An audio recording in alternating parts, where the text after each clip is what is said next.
You know, at 99 years old, I've had the uncomfortable privilege of watching thousands of intelligent people work themselves into exhaustion while staying broke. And the pattern is so predictable, so consistent, that I've come to believe these aren't random mistakes.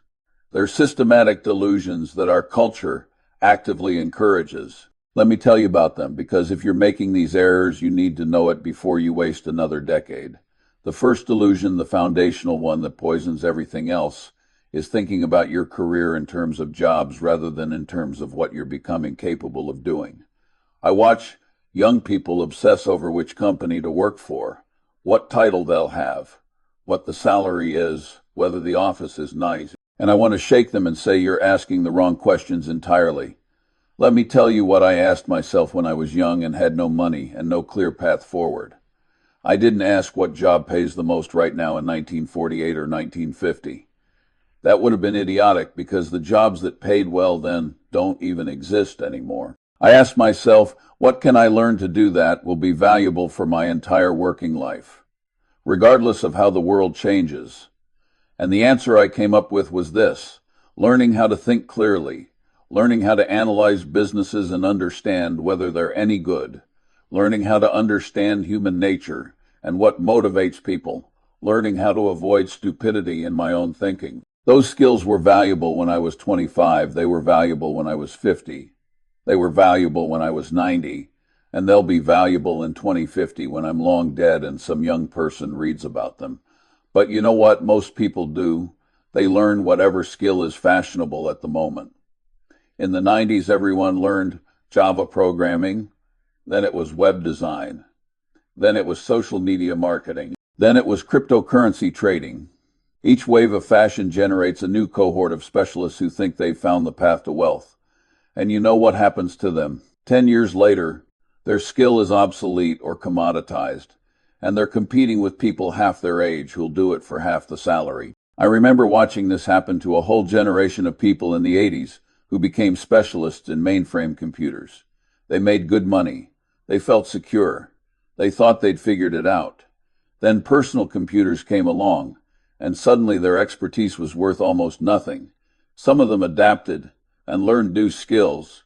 Most of them spent the rest of their careers becoming less valuable every year, wondering what went wrong. What went wrong is they confused having a job with having security.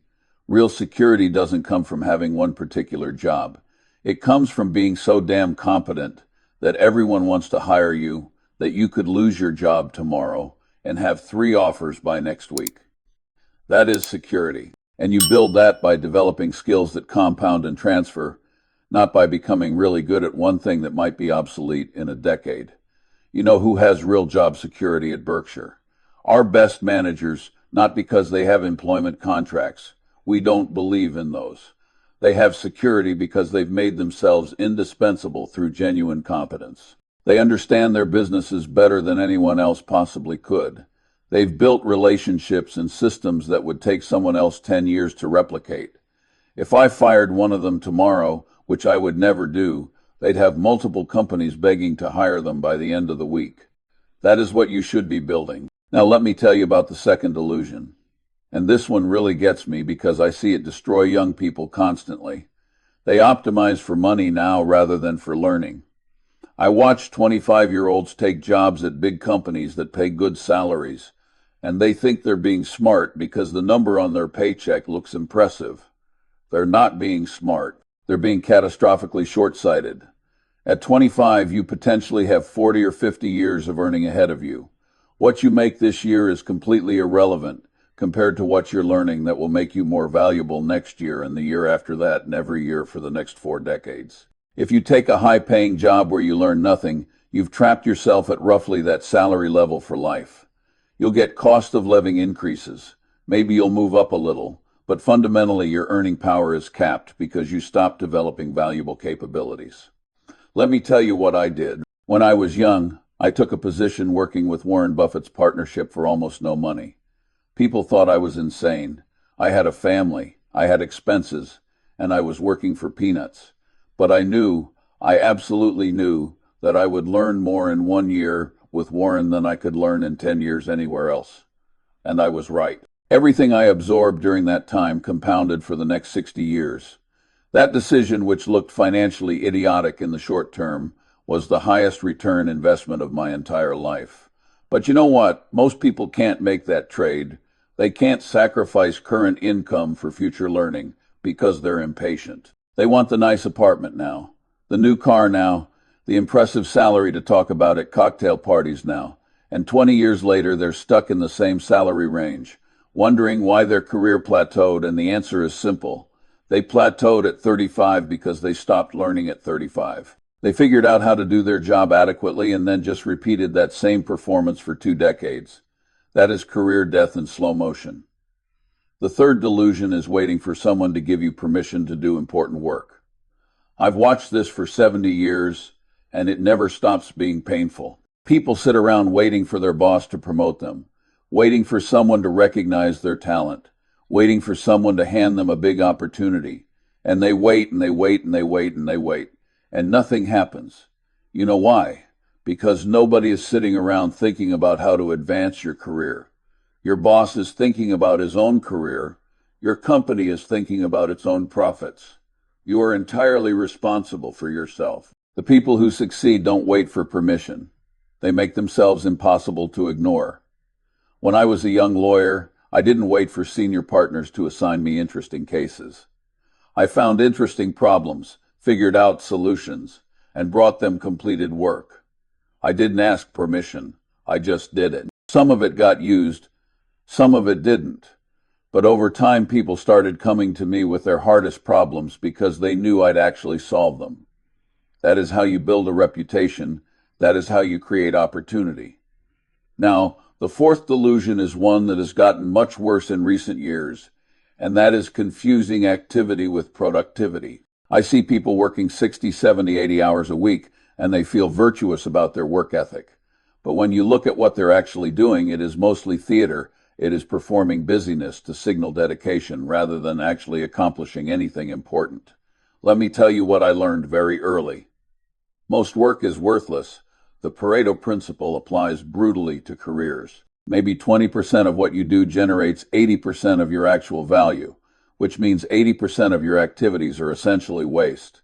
Meetings that accomplish nothing, emails that don't need to be sent, reports that nobody reads, tasks that make you feel busy but don't move anything important forward.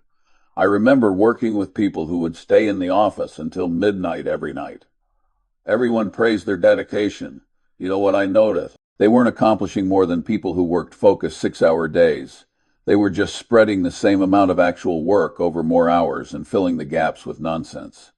Meanwhile, I'd go home at a reasonable hour, read for a few hours, think about important decisions, and accomplish more by working less because I was ruthlessly focused on the 20% that actually mattered. If you're working 80 hours a week, something is seriously wrong. Either you're doing a lot of worthless activities to look busy, or you've taken on way too many commitments, or you're incompetent at the work itself.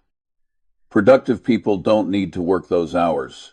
They identify the critical few decisions and actions that actually matter, focus on those, and ignore everything else. But that requires courage because it means saying no to most things and looking lazy to people who confuse activity with accomplishment.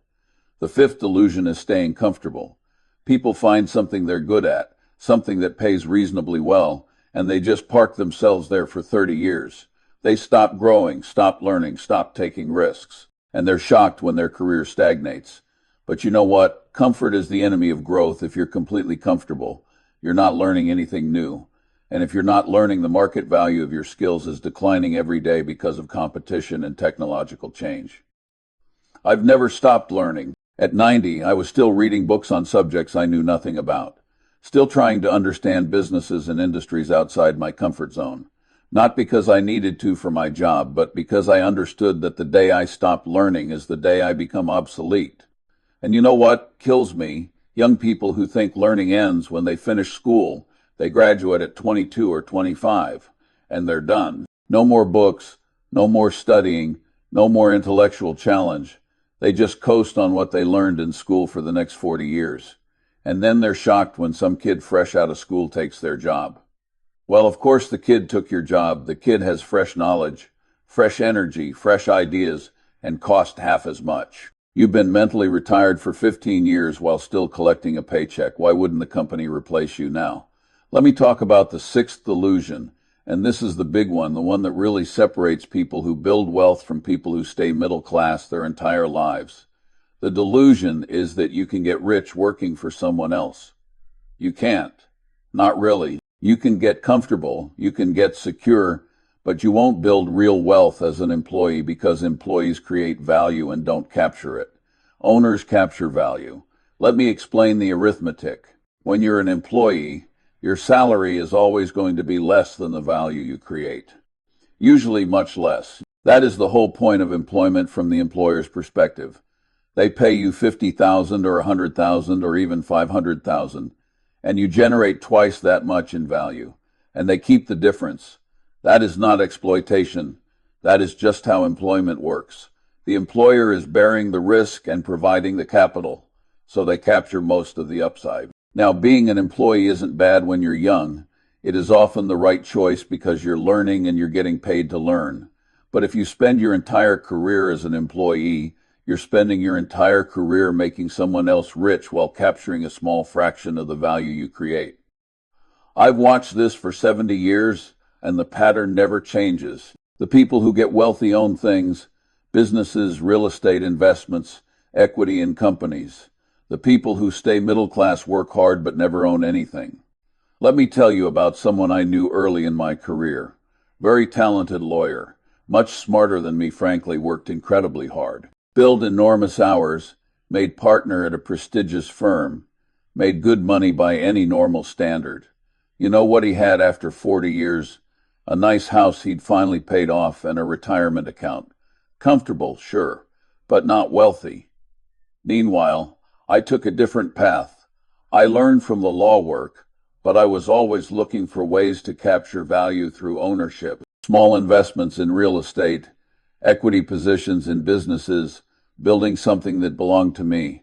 And the wealth gap that opened up over 40 years wasn't 10% or 50%. It was orders of magnitude different. Same intelligence, same work ethic, but completely different outcomes because of one variable. He worked his entire career creating value for others. And I figured out how to capture value for myself. If you're 30 years old and working for a salary, that is fine. But if you're 50 years old and still working only for a salary with no ownership in anything, you've made a fundamental strategic error that is going to be very hard to correct. The seventh delusion is thinking in terms of career paths rather than in terms of capabilities. People want to know the steps, the progression from junior to senior to manager to director to vice president. They want a clear ladder to climb.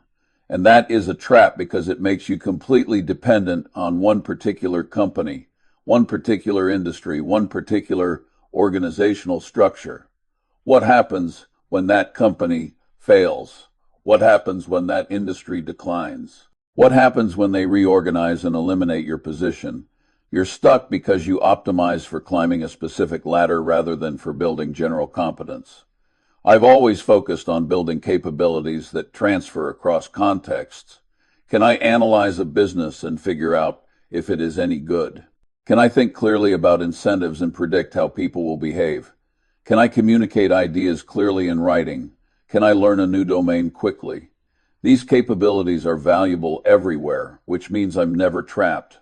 I could switch industries, switch companies, start my own business, and my capabilities would still be valuable. This is the difference between expertise and judgment. Expertise is knowing a lot about one narrow thing. Judgment is being able to think clearly about almost anything. Expertise becomes obsolete. Judgment compounds. If I'd focused on becoming the world's greatest expert in some narrow area of law that I practiced in the 50s, that expertise would be worthless now. But the judgment I developed, the ability to think clearly about complex situations, that is more valuable now than it was 70 years ago because I've had 70 years to refine it. Now let me tell you something that is going to sound harsh but needs to be said. The gap between knowing these things and actually doing them is where most careers die. Everyone knows they should focus on learning rather than current salary. Everyone knows they should take initiative rather than wait for permission. Everyone knows they should build ownership rather than just work for wages. But knowing and doing are completely different things. You know why people don't do what they know they should do? Because it requires short-term sacrifice for long-term gain, and humans are terrible at that trade-off. Taking the lower-paying job that offers better learning means you have less money right now. Taking initiative means you might fail and look stupid. Building ownership means you have to take risks and possibly have less security in the short term. So people choose the comfortable path, the safe path, the path everyone else is taking, and they get the results everyone else gets, which is working until they're 65 and retiring with barely enough to survive. Let me tell you what I see when I look at markets as they might appear in 2025 or 2026. Assuming patterns I've watched for decades continue, I see a lot of people with impressive credentials and impressive titles who've optimized for all the wrong things. They've climbed corporate ladders in industries that are being disrupted. They've accumulated expertise in skills that are being automated. They've built comfortable careers that are about to become very uncomfortable because the world changed while they were coasting. The people who will do well in that environment are the ones who've been building real capabilities all along, the ones who can think clearly about new situations, the ones who can learn new domains quickly, the ones who have ownership positions that give them optionality, the ones who've been developing judgment rather than just expertise. Those people will be fine regardless of what happens because they've made themselves adaptable and valuable in a fundamental way. Let me give you some very practical advice, because I don't want this to be all abstract. If you're young, in your 20s or early 30s, your overwhelming priority should be learning, not earning. Take the job where you'll learn the most, even if it pays less. Work for the smartest person you can find, even if the company is small or unknown. Learn skills that compound, things like clear thinking, clear writing, understanding human nature, understanding numbers. Don't worry too much about money yet. Your 20s are your learning decade. If you learn the right things, the money will come later in abundance. If you're in your 30s or 40s and you've been coasting, wake up. You're running out of time to build real capabilities. Stop doing busy work and focus on the 20% of activities that actually matter. Start taking initiative rather than waiting for permission. Most importantly, start thinking about how to transition from creating value for others to capturing value for yourself. That might mean starting a business, or negotiating for equity instead of salary, or building some kind of asset that can appreciate. But you need to own something. You can't build wealth just by working for wages. If you're older, in your 50s or beyond, your priority should be transferring what you know to the next generation while staying intellectually alive yourself. Don't just coast to retirement. Keep learning, keep growing, keep contributing. And if you've built real capabilities over the decades, you should be more valuable now than you've ever been, because judgment improves with experience if you've been paying attention. You know what the real tragedy is? Most of these mistakes are completely avoidable.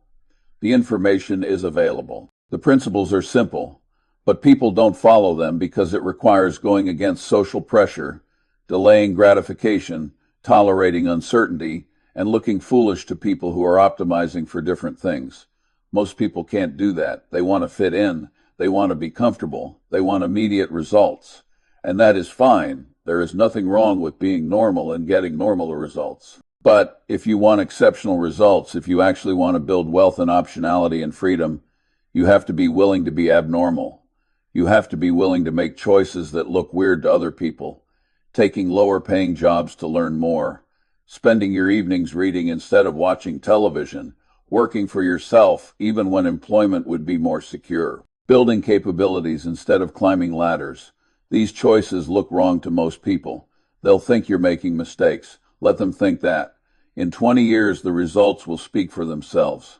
Let me close with something I've observed over 7 decades that I think is important. The relationship between effort and results is not linear. It is not even close to linear. Making one right strategic choice, one good decision about what to learn or who to work for or what to own, that one decision can generate more value than 10 years of hard work in the wrong direction. This is why I tell people to focus on decision quality rather than effort quantity. I've made maybe a few hundred really important decisions in my entire career. Everything else was just implementation and routine. But those few hundred decisions, because they were mostly right, generated billions of dollars of value. Meanwhile, I've watched people work 80 hours a week for 40 years and accumulate almost nothing because their decisions were poor, even though their effort was high. So spend your time thinking about important decisions. What should I learn? Who should I learn from? What should I own? Where should I focus my limited time and energy? Get those decisions right. Get them wrong, and no amount of work will save you. That is the real secret, if there is one. Most people are working hard on the wrong things. The few who succeed are the ones who figured out the right things to work on. And that is entirely a matter of clear thinking, which anyone can develop if they're willing to put in the years of reading and reflection required. I'm 99 years old. I've seen thousands of careers unfold, and the pattern is always the same. The people who think clearly and make good decisions end up wealthy and free. The people who work hard but think poorly end up comfortable at best, trapped at worst. Which category you end up in isn't determined by your intelligence or your credentials or how hard you work. It is determined by whether you can avoid the 7 delusions I've described. Most people can't avoid them. But if you can, everything changes.